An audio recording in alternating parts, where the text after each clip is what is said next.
Let's start with a quick kit recap. 2 games in this strip, 2 victories, both at places that Aston Villa have historically struggled. I couldn't believe it. 1 win in 41 years at Selhurst Park. Can that be right? And you know where they might be wearing this strip next? Why, at Anfield. But we'll get to that later.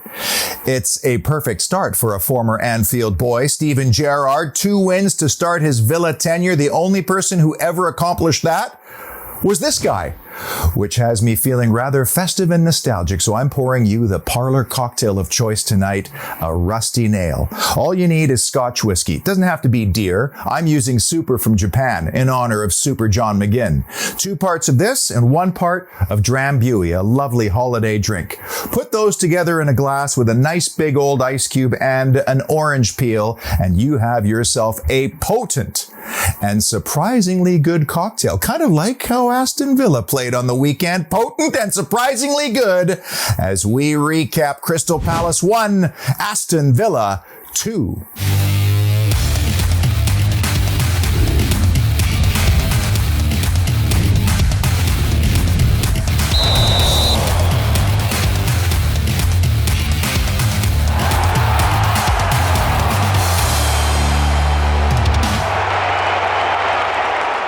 Welcome. As you could see, the parlor tree is up and decorated, and I'm getting a little bit of stick for that, by the way. But let me explain something about myself. You see, I was born and raised in a German-Canadian household, and we celebrated Weihnachten, which was Christmas Eve, some of the most magical memories of my life. And my wife also celebrates with an Austrian background, and therefore the 2 of us do not fuck around with Christmas. It takes 5 full days to decorate this house because we want it all done by December 1st, and we want all our shopping pretty much figured out by then as well. We don't want to be decorating or shopping after December 1st. We want to be basking in the glory of it all, enjoying lots and lots of these with family and friends, maybe watching football, maybe having a little flick around. So you do Christmas your way. But here, it's full on. And by the way, if you can't feel festive watching snow gently falling down around Villa Park, this is a video from Ethan Spencer on Twitter on his way to Selhurst Park on Saturday, then there is no hope for you, I'm afraid, Ebenezer. Now, I've been reminded rather often from members of the Smith Out Brigade about how justified their feelings were and how clearly he was, in fact, the problem, and that Steven Gerrard is, in fact, the perfect replacement. Even a whiff of smugness in those texts and messages and tweets. But football is just so easy to manage when it's done in hindsight, isn't it? My goodness, we'd all be executives of the year if we could just manage football in hindsight. The fact of the matter is, Christian Purslow made a very risky and bold move here, and I think he wanted Steven Gerrard long before 2 games ago and was in fact concerned that with all the managerial changes, somebody else might come in and pluck him away before Purslow could bring him in. But as of right now, 2 games in, you have to say it was a risk worth taking and a very good-looking appointment. Here's the difference between the managers and their styles. I said this long ago. Dean Smith is the father figure type. He built the environment, the culture, the values, all designed to make players feel safe, valued, and hopefully allow them to grow and then move on to bigger and better things. The challenge with that style sometimes, though, is, he's dad. He loves me no matter what. Even if I take the odd training session or game off, he'll still love me. Whereas Steven Gerrard's only 4 to 5 years removed from his playing career. He's kind of like the older sibling, the one that was super successful and the one the parents are always going, oh, he was so great. Why can't you be more like him? That's kind of like what Steven Gerrard is like. And, you know, if you're a younger sibling, that gets under your skin because he'll challenge you. He'll push you. Sometimes he can be ruthless. And if you have an older sibling, you know what I'm talking about. And that is what's going to make players get better because sometimes they just want to prove you wrong. That's a hell of an analogy, by the way, if I do say so myself. And judging by the team selection on Saturday, given Ashley Young's inclusion, it's quite clear now that there is heavy importance and emphasis placed on what happens during the week in training at Bodymore Heath compared with, say, we spent X amount of $1 million for you, so you're going to play, or you're one of my favorite kids, so you're going to play. I could trust you. You're one of my kids. Dads say that sometimes. You're one of my kids. Get out there and play. Dean Smith was harshly treated. I don't think there's a pundit around who disagrees, but he's now in a very good situation where he's gotten off to a great start, 4 out of 6 points. And he's at a club that has completely different expectations that might work perfectly for him. Because if they survive, he looks fantastic. And if they don't, well, they weren't in a good position to begin with. But there is one thing that Dean Smith could not offer that Steven Gerrard can. And it's a huge issue. Steven Gerrard has filled the Jack Grealish vacuum that kind of sucked the sizzle and sexiness out of this club in the summer. And this only just dawned on me. Everything about Aston Villa was always related to Jack Grealish, on the field, off the field, every preview, every headline. He was the leader on the field. He was the face off of it. And suddenly he was gone and people were looking around and going, well, who do we turn to? And that kind of really wasn't Dean Smith's thing. Suddenly in comes Steven Gerrard, who's a face, a leader. Yes, he's not on the field playing, but he is leading the club on the sideline. Quick word about Palace, because I'm mildly interested in them, and I've always been impressed by Steve Parish, their top man. Roy leaves at the end of the season, and then there's this mass exodus of contracts, 9 out the door.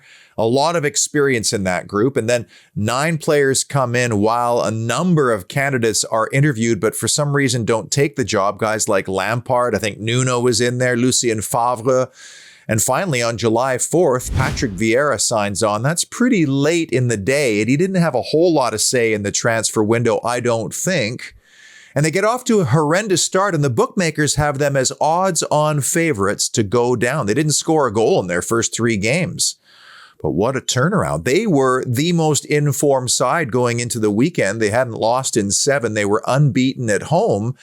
And they've done a really good job and have also been very attractive. This should give Aston Villa fans an awful lot of hope. Similarity in managers, too, not long since their playing days, and 2 of the very best midfielders in the history of the Premier League. But at times in that first half especially, Aston Villa made Crystal Palace look somewhat ordinary.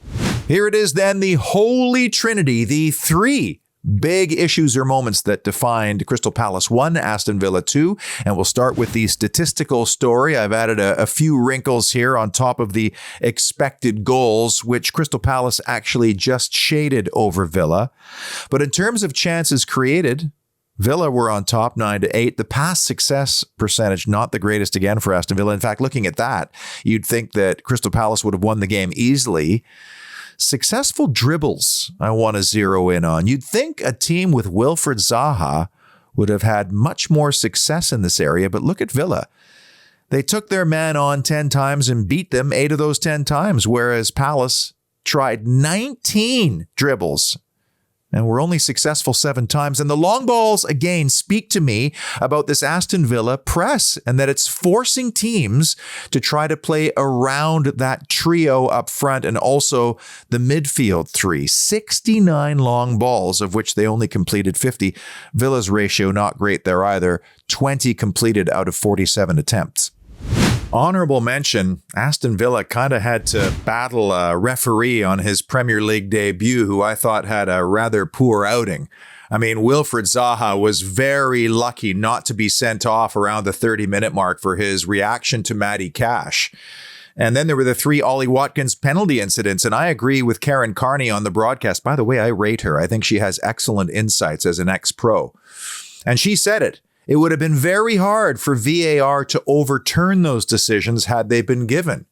But then there was the rash red card on Douglas Luiz, which was overturned, and the Zaha thing at 30 minutes. And around that time, I felt as though Michael Salisbury lost control a little bit and he was running around guessing on fouls, and that's never a good thing.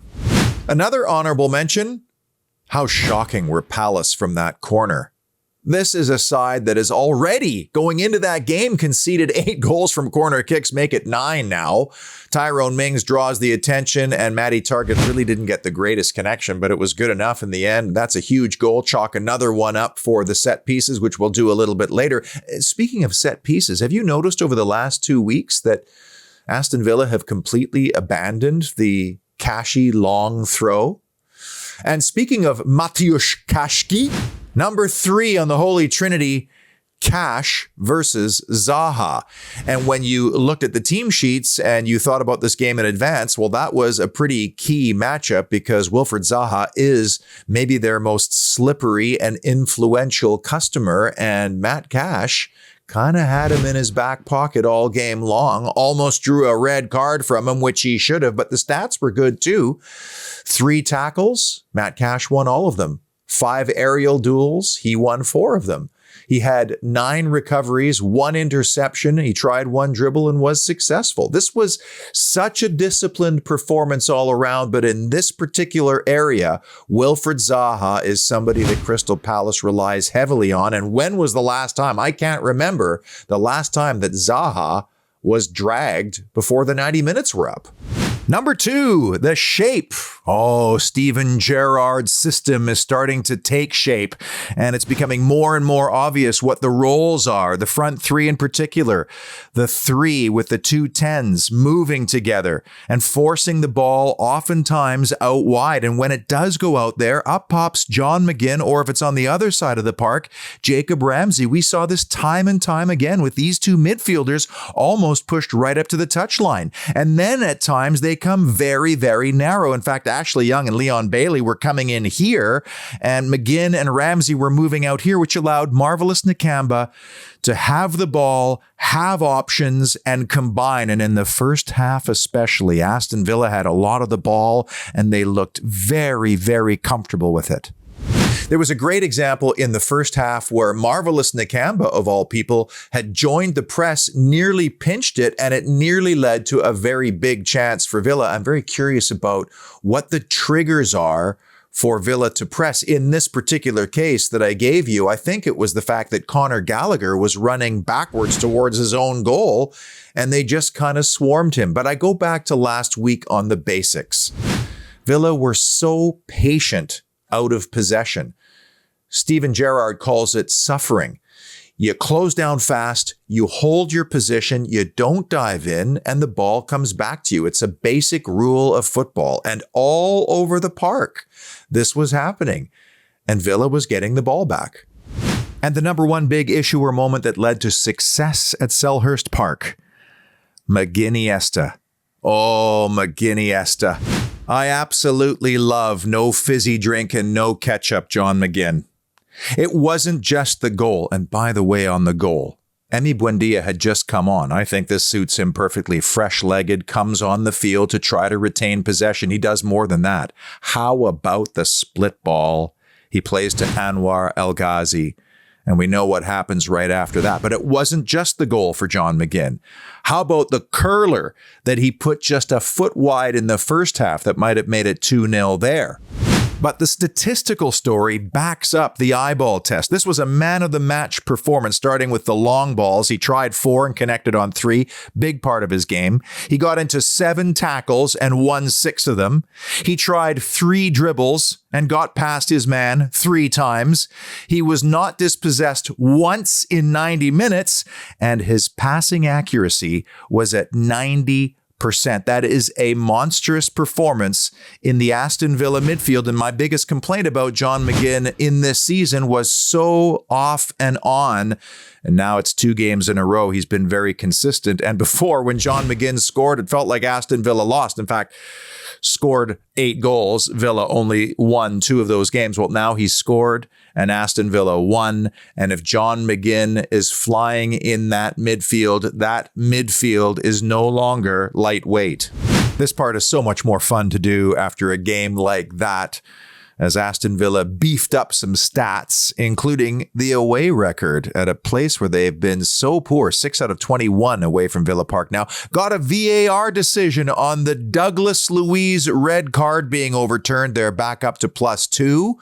Austin McPhee set pieces also enjoyed a plus, which brings them to -1 overall in the season. And unfortunately, Emi Martinez could not collect clean sheet number 5 at the death. That was the only blemish on this performance. Now, I've been asked by many to get the European plane back in the air, but we've only just found the black box and are reviewing the flight recordings, so it's a little too soon for me. Although, if Aston Villa somehow managed to get anything more than 3 points out of Man City and Leicester, I'll strongly consider it. You know, Crystal Palace were undefeated at home until Saturday, and Liverpool are undefeated at Anfield as of now. Let's make this happen. But until then, a very big week ahead with City on Wednesday, then the Foxes on the following Sunday. I'll be doing my thing. Who knows where we're going to be a little over a week from now, but exciting times with momentum and belief building. Belief is a powerful thing, especially when you're heading into such a congested period. Until then, be well, be festive, and up the mighty Villa.